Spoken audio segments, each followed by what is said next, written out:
A brief note before this episode starts. Unlike most of my episodes, this one will have some very loud weather. I know there are quite a few listeners who use Songbirding to relax and fall asleep, and I just wanted to give you a heads up that if you're one of them, you may want to skip this one as it ends quite loudly. Or, if you happen to find thunder sounds relaxing, set a sleep timer of about 20 minutes.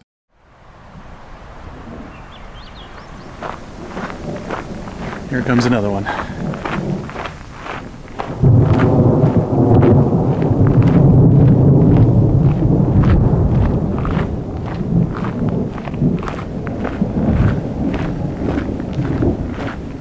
It's nothing quite like the sound of thunder reverberating off of mountains around you.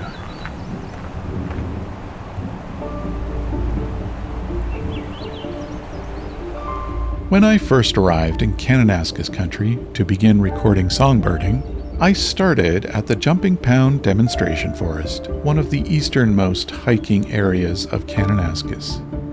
It was noon and I hadn't looked at any forecasts, and also had no idea what to expect in terms of bird activity. And, well, what I recorded wasn't very many bird sounds. I encountered a very different experience with nature sounds that I'll always remember.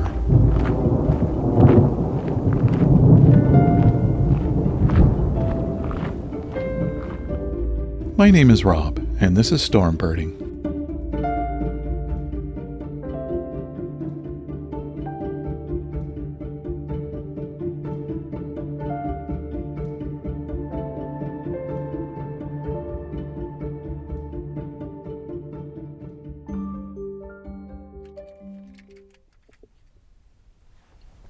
Alright, I pulled up at Jumpingpound Demonstration Day Use Area at the Moose Creek Trails, Kanaskis Country, and it's around noon. I'm going to step out. Around noon, middle of July, I'm going to step out and see what it sounds like.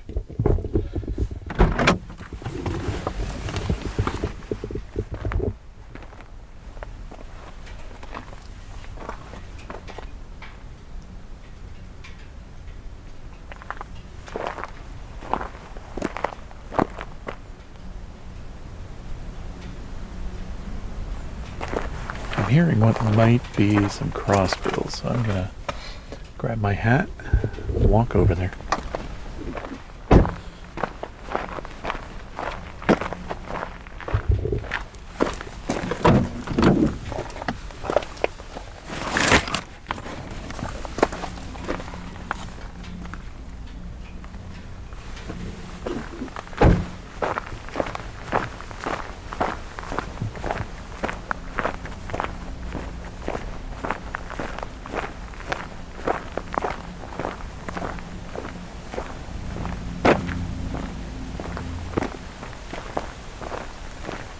Alright, kind of quiet here so far. You can see some mountains from here. There's no one here at all. Oh, hearing some crows. Something I don't recognize as well.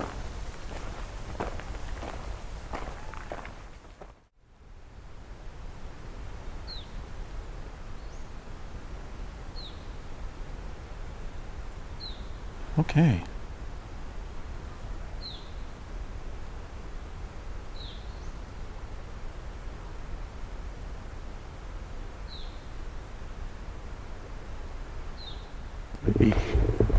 I might be hearing evening grosbeak.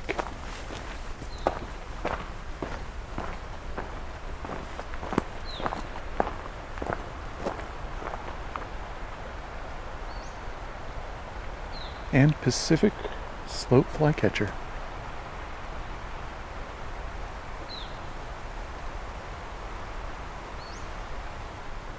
That Uwe, it's the Pacific slope flycatcher, which is actually just recently changed its name to Western flycatcher now. Or changed back, rather. That's a whole thing, though.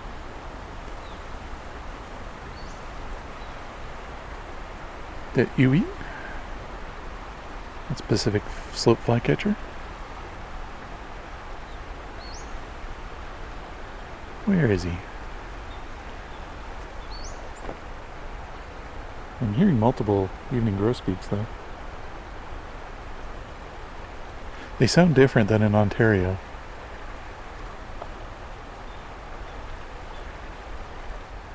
I wouldn't have immediately thought evening grosbeak, but that's what Merlin's saying, so I'm going to go with it for now. Oh.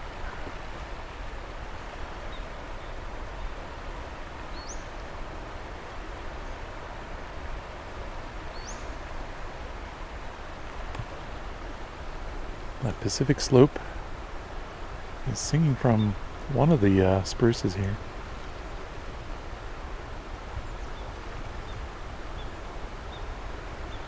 And I think there's a spotted sandpiper down below. Down near the river here. Oh, some crossbills flying overhead. White-winged crossbills.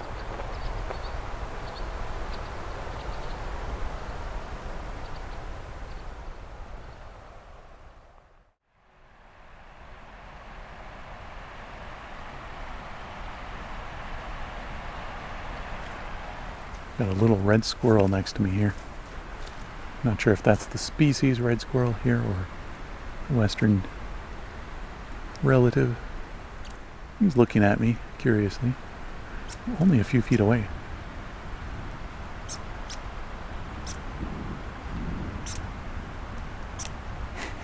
Not too happy with me being here, I don't think. If that's not a red squirrel, it's something very closely related, because this behavior, sound, it's all the same.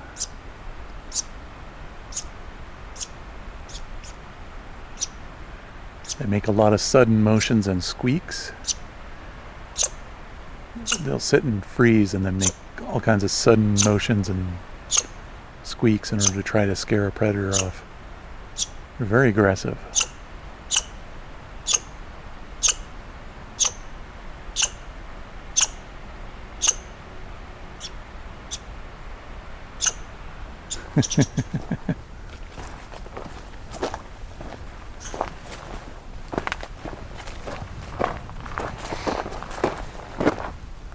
So one thing I'm going to do here is release my bear bell.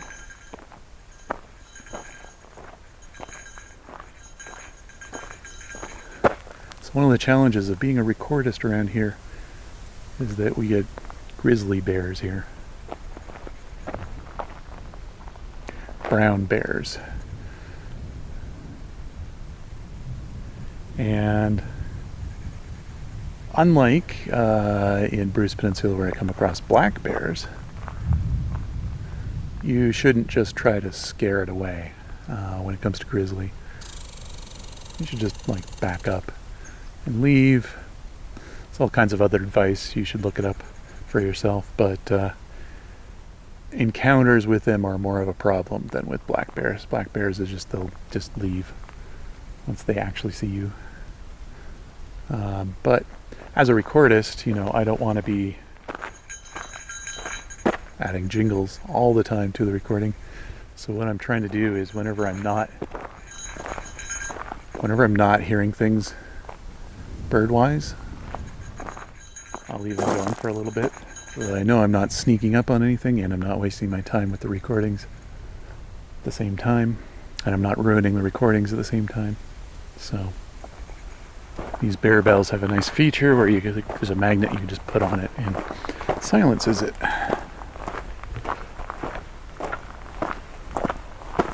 Yeah, I can feel the storm is coming here.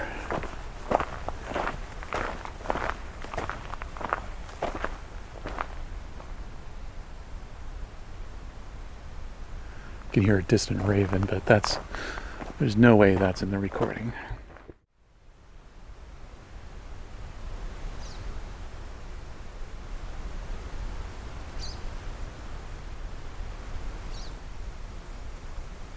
Just heard the pew of a pine siskin.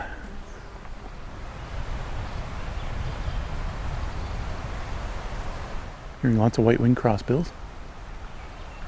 There's someone singing up here, up ahead. I don't want to get too far away from my vehicle, but I want to get to these birds.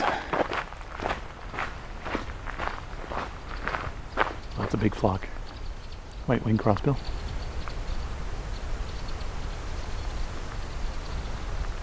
Not the loudest of birds. There's someone singing over here. Some bird species.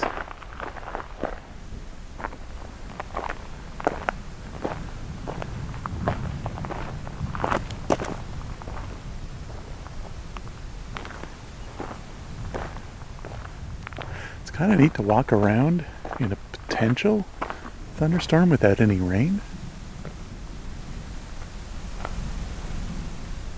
Oh, there's that song again.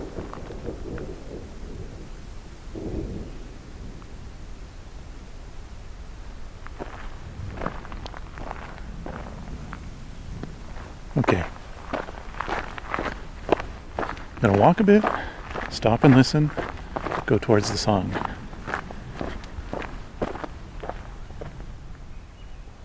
Okay, I think we have Swainson's thrush up ahead.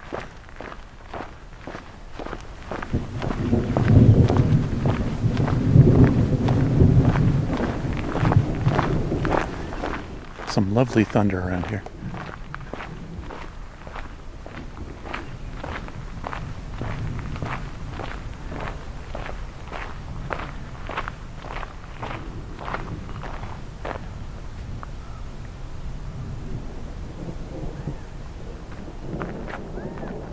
Ooh, what's that?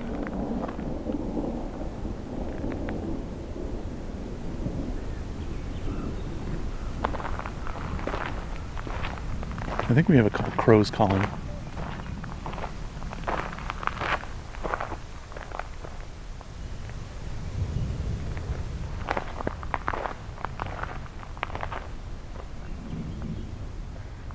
So a spot I went to a moment ago just to follow a potential Swainson's thrush, and I left there. When I left there, it started singing again.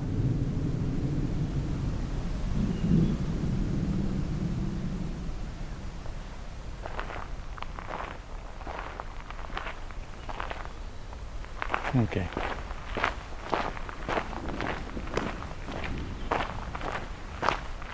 Definitely Swainson's thrush.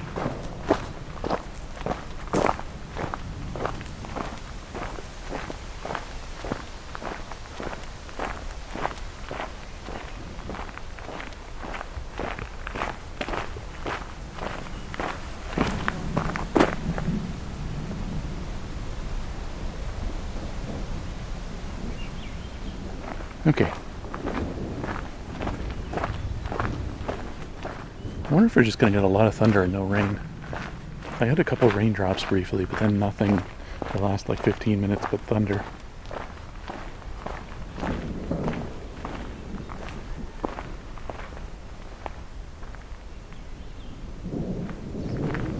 Oh. Pine siskin.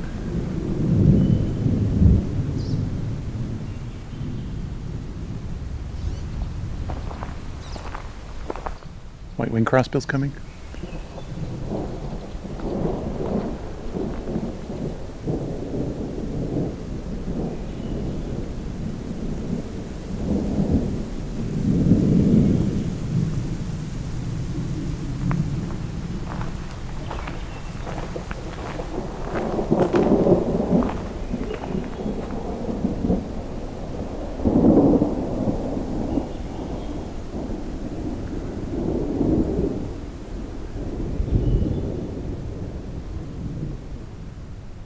Wish I kind of had put out my good recorder. This would be neat to have high quality recordings of this. We need to have higher quality recordings of this.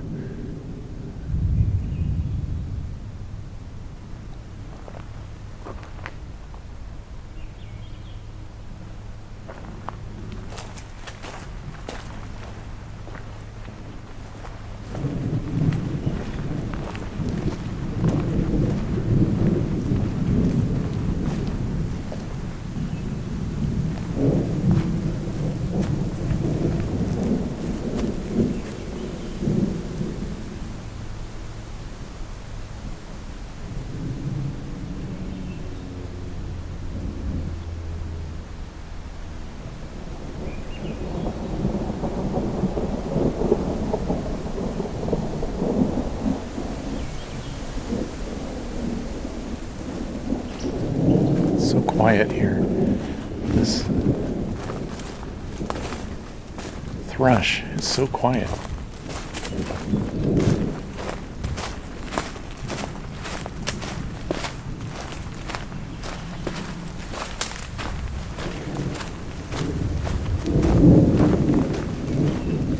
Here we go.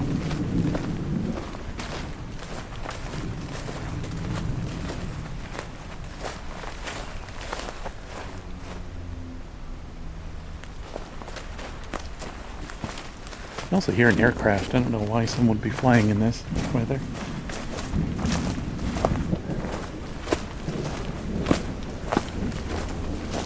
I'd be trying to get away from this.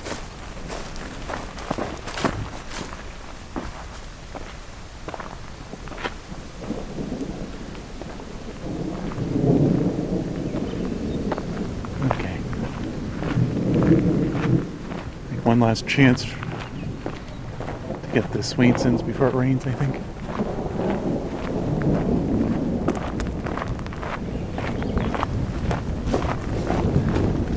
Must be an interesting soundscape.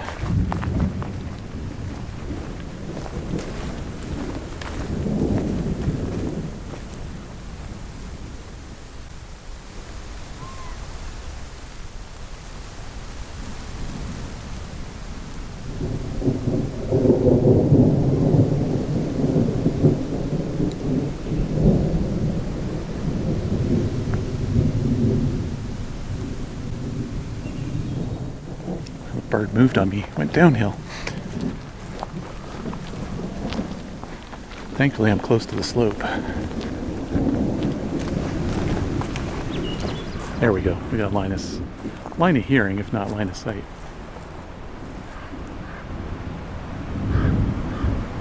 It's a raven. And the Swainson's thrush. And a thunderstorm.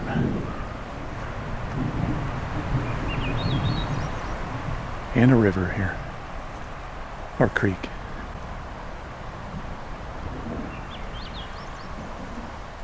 Now if the rain could hold off a bit, this is a really neat experience.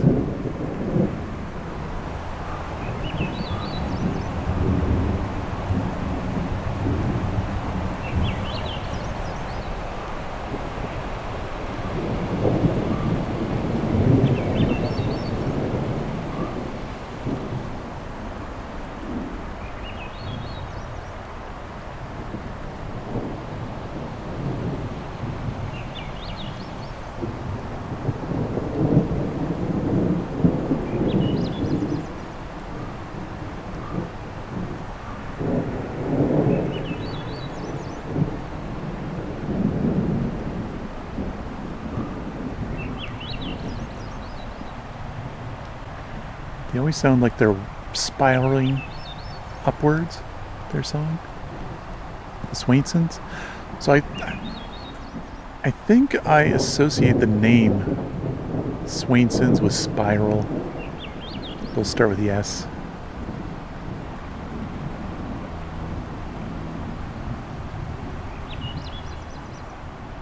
There's another species named after Swain. Well, there's probably several, but there's a species of hawk.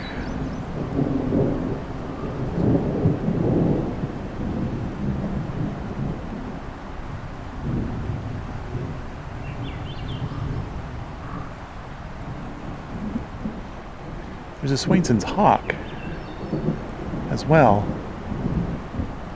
And maybe you could think about a hawk and how they like to ride the thermals by spiraling upwards. Oh. A chipping sparrow?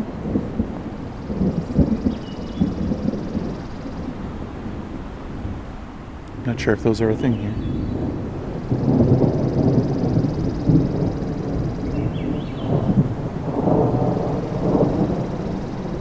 Okay, we can add to our list chipping sparrow.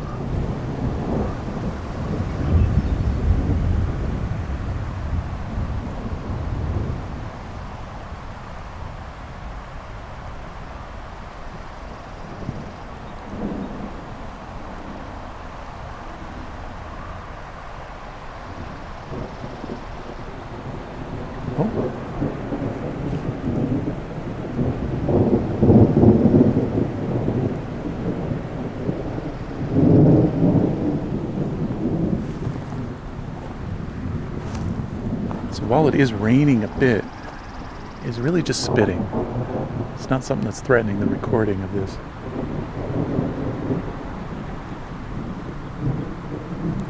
Okay, I'm getting more calls. Uh-oh. I saw some lightning. Didn't land anywhere, it's just cloud to cloud.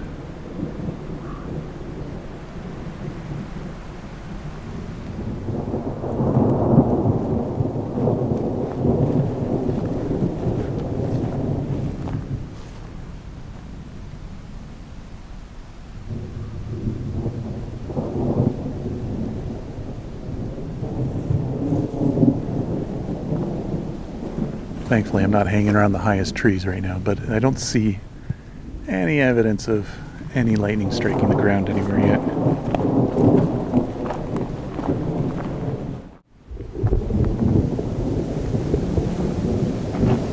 Alright, just took a brief moment to ring the bear bell.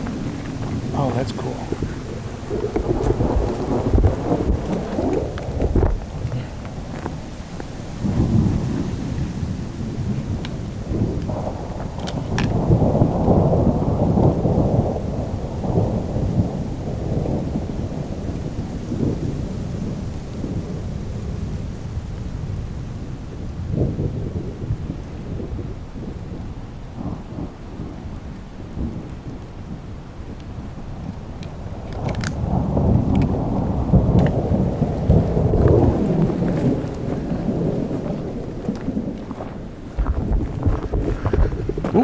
Okay.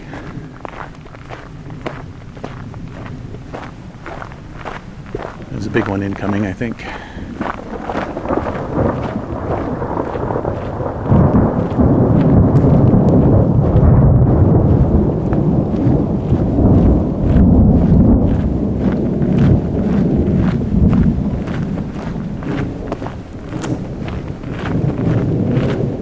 All right. Now I saw some distant lightning with that, but the size, the loudness of that strike of thunder, I would assume that was cloud to ground. It's cloud to ground lightning. So it's time for me to get into the vehicle.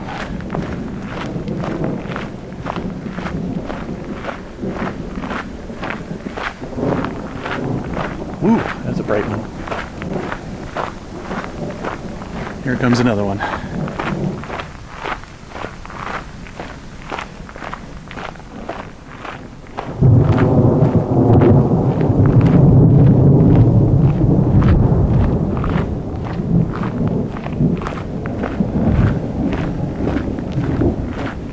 It's nothing quite like the sound of thunder reverberating off of mountains around you. I didn't just hear it go past me, I heard it echo back from behind me. Alright, so I'm going to get in. Probably going to drive somewhere else, but maybe not. See how long this lasts. And, yeah, this was a very interesting first hike.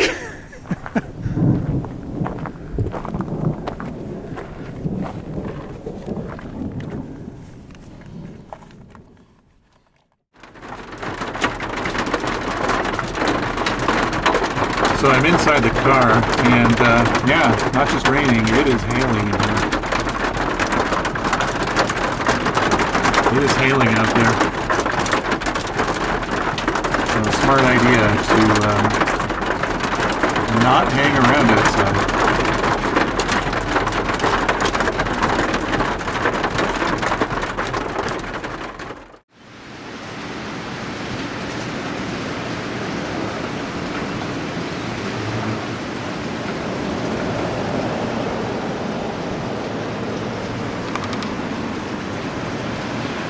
So it's the evening of May 19th, 2026, and I'm just at my back door at home, Hamilton, Ontario. There's a big storm. There's a big storm right now. And I could have swore I was hearing Swainson's thrush. And I stop and I listen very, very, very carefully. And yeah, I was indeed hearing it. And at times, it got louder and closer to my door. I just kind of have a screen door closed now and the main door open, so that I could record this phenomena. Yet another case of Swainson's thrush singing in stormy weather. This time with the rain and everything.